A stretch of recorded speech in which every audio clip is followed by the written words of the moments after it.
MLA election ಟೈಮಲ್ಲಿ ಮಾಡಿದ ನನಗೆ ಇನ್ನೂ ನೋವಾಗೋದು. ನನಗೆ ನರೇಮುಗರ ಇಲ್ಲಿ ಕಾರಲ್ಲಿ ಹೋಗುವಾಗ ನೋವಾಗ್ತಾ ಇದೆ. ನನ್ನನ್ನು ಕಿವಿಯಾರೆ ಹೇಳಿದ್ದೇನೆ, ಕಳ್ಳ ಕಳ್ಳ ಅಂತ ಹೇಳಿದ್ರು. ಯಾರು ಕಳ್ಳ ಈಗ? ಯಾರು ಕಳ್ಳ ಈಗ? ಇನ್ಶೂರೆನ್ಸ್ ಇಲ್ಲದೆ ಗಾಡಿ ಓಡಿಸಿದ ಶಾಲೆ ಮಗು ಸತ್ತ ಕಳ್ಳ ಯಾರಾಯಿತು? ಯಾಕೆ ಗೊತ್ತಿಲ್ಲ ಇಲ್ವ ಕಾನೂನು? ಇಷ್ಟು ವರ್ಷದ 85-90 ವರ್ಷದ ಅನುಭವ ಇಲ್ಲಿ ಹೋಯ್ತು. ಮುಖ್ಯಮಂತ್ರಿ ಹಿರಿಯರಿಗೆ ಆ ಒಂದು ದುಡ್ಡಿನ ಕದ್ದು ಹೋಗೋ ಭಯ ಅಲ್ಲ, ನನ್ನ ಆಡಳಿತ ಹೋಗ್ತದೆ ಅಂತ ಹೇಳೋ ಒಂದೇ ಭಯ ಇರುವಂತದ್ದೇ. ತಪ್ಪುಗಳು ಮಾಡ್ತಾರೆ, ನಾನು ಮಾಡಿರ್ಬೋದು ತಪ್ಪು, ಇನ್ನೂ ನಾನು ಮಾಡ್ಲಿಕ್ಕೆ ಇರ್ಬೋದು. ಯಾರು ಸಹ ಹಿರಿಯರಾಗ್ಲಿ ಹಿರಿಯ ತಪ್ಪು ಮಾಡಿರೋದು ಅಂದ್ರೆ ತಿದ್ದಿಕೊಂಡು ಆ ಹಠ, ಅಹಂಕಾರ, ದರ್ಪ ಇದನ್ನೆಲ್ಲ ಬಿಡಬೇಕು.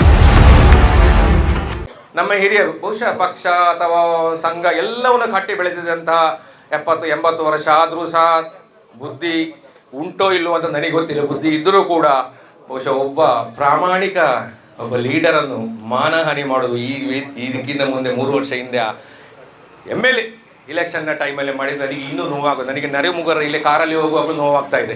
ನನ್ನನ್ನು ಕಿವಿಯಾರೆ ಹೇಳಿದ್ದೇನೆ, ಕಳ್ಳ ಕಳ್ಳ ಅಂತ ಹೇಳಿದರು. ಯಾರು ಕಳ್ಳ ಈಗ? ಯಾರು ಕಳ್ಳ ಈಗ? ಇನ್ಶೂರೆನ್ಸ್ ಇಲ್ಲದೆ ಗಾಡಿ ಓಡಿಸಿದ ಶಾಲೆ ಮಗು ಸತ್ತ ಕಳ್ಳ ಯಾರಾಯಿತು? ಯಾಕೆ ಗೊತ್ತಿರಲೇ ಇಲ್ವ ಕಾನೂನು? ಇಷ್ಟು ವರ್ಷದ 85-90 ವರ್ಷದ ಅನುಭವ ಇಲ್ಲಿಗೆ ಹೋಯ್ತು. ನಮಗೆ ಯೋಚನೆ ಮಾಡಬೇಕಲ್ಲ ನಾವು. ಹೌದು, ಎಲ್ಲರೂ ಮಾಡಿದ್ದಾರೆ. ನನ್ನ ತಂದೆ ಒಳ್ಳೇದು ಮಾಡಿದ್ದಾರೆ, ಸಾಯುವ ಕಾಲಕ್ಕೆ ನಿನ್ನನ್ನೇ ಕೊಲ್ತೇನೆ ಅಂತ ಹೇಳಿದ್ರೆ ಆಗ್ತದೆ. ನನ್ನ ತಾಯಿಯನ್ನು ಕೊಲ್ತೇನೆ, ಮಕ್ಕಳನ್ನು ಕೊಲ್ತೇನೆ ಅಂತೇಳಿ ನಾವು ಒಪ್ತೇವಾ? ಹಾಗೆ ಒಬ್ಬರು ಲೀಡರ್ಗಳು ಒಂದು ಹಂತ ಆಗುವಾಗ ಬಿಡಬೇಕು, ಹಿರಿಯರಿಗೆ ಕೊಡಬೇಕು. ನಾನೇ ಸಾಯುವವರೆಗೆ ಮತ್ತು ನನ್ನ ಜಾತಿಯಲ್ಲಿ ವಿಶೇಷವಾಗಿ ನಾನು ಹವ್ಯಕ ಬ್ರಾಹ್ಮಣ, ನನಗೆ ನಾಚಿಕೆ. ನಮ್ಮ ಜಾತಿಯಲ್ಲಿ ಹೋಗಿದ್ದು ಸಾಯುವವರೆಗೆ ನಮ್ಮಲ್ಲಿ ಆಗ ಲಂಗೋಟಿ ಕಟ್ತಿದ್ರು.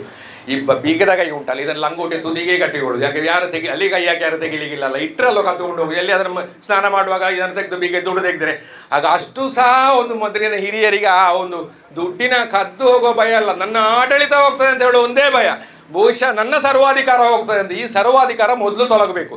ಪ್ರಜಾಪ್ರಭುತ್ವ ರೀತಿಯಲ್ಲಿ ದಕ್ಷಿಣ ಕನ್ನಡದಲ್ಲಿ ಶಾಸಕರ ಆಯ್ಕೆ ಆಗಬೇಕು, ಜನಪ್ರತಿನಿಧಿಗಳ ಆಯ್ಕೆ ಬೇಕು. ಯಾರೋ ಒಬ್ಬರು ಮನೆಯಲ್ಲಿ ಕೂತು ಅವನಿಗೆ ಇವನಿಗೆ ಅಂತೇಳಿ ಆಯ್ಕೆ ಮಾಡುವಂಥ ಈ ಸಂಪ್ರದಾಯವನ್ನು ಮೊದಲು ನಿಲ್ಲಿಸಬೇಕು. ಆಗ ಮಾತ್ರ ದಕ್ಷಿಣ ಕನ್ನಡಕ್ಕೆ ನ್ಯಾಯ, ಪ್ರಜಾಪ್ರಭುತ್ವ ರೀತಿಯ ನ್ಯಾಯ ಸಿಗ್ತದೆ. ಬಹುಶಃ ಇಲ್ಲದಿದ್ದರೆ ಖಂಡಿತ ಸಿಗುವುದಿಲ್ಲ. ನಾನು ಹೇಳುವಂಥದ್ದು ಇರುವಂಥದ್ದೇ. ತಪ್ಪುಗಳು ಮಾಡ್ತಾರೆ, ನಾನು ಮಾಡಿರ್ಬೋದು ತಪ್ಪು, ಇನ್ನೂ ನಾನು ಮಾಡಲಿಕ್ಕೆ ಇರ್ಬೋದು. ಯಾರೂ ಸಹ ಹಿರಿಯರಾಗಲಿ ಕಿರಿಯ ತಪ್ಪು ಮಾಡಿರೋದು. ಆದರೆ ತಿದ್ದಿಕೊಂಡು ಆ ಹಠ, ಅಹಂಕಾರ, ದರ್ಪ ಇದನ್ನೆಲ್ಲ ಬಿಡಬೇಕು.